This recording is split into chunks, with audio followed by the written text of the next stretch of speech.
இப்போது ஒட்டப்பிடாரம் தொகுதியில் போட்டியிடும் புதிய தமிழகம் கட்சியின்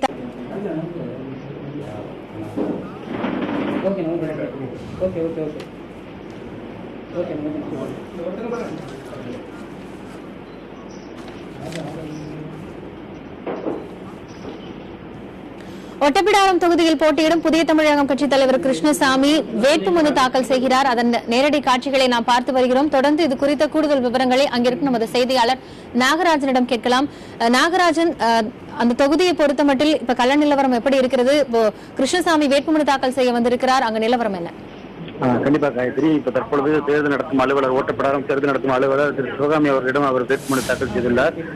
புதிதமிழக கட்சியை பொறுத்த வரைக்கும் இதற்கு முன்பாக இதே தொகுதியில் தான் 2014 சட்டமன்ற தேர்தலில் போதும் போட்டியிட்டு வெற்றி பெற்றார்.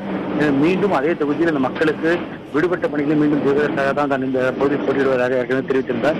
அதன்படிதான் தற்பொழுது அவர் தற்பொழுது வேட்புமனு தாக்கல் செய்துள்ளார். எனவே ஏற்கனவே அவர் பரப்புரை தொடங்கி இருப்பதால் இன்றும் பரப்புரை இந்த தொகுதியில் ஒட்டப்பிடாரம் தொகுதியில் இருப்பதாக தெரிவித்திருக்கிறார்.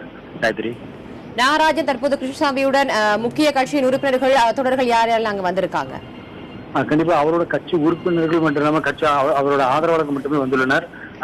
மற்றவர்கள் அதற்கு அடுத்தடுத்த கட்ட பரப்புரைகளுக்கான அதற்கான நிகழ்ச்சிகள் செய்ய உள்ளதாக தெரிவித்துள்ளனர். மற்றபடி திமுக சார்பில் கூட்டணி கட்சி சார்பில் யாரும் அவரோடு வரவில்லை.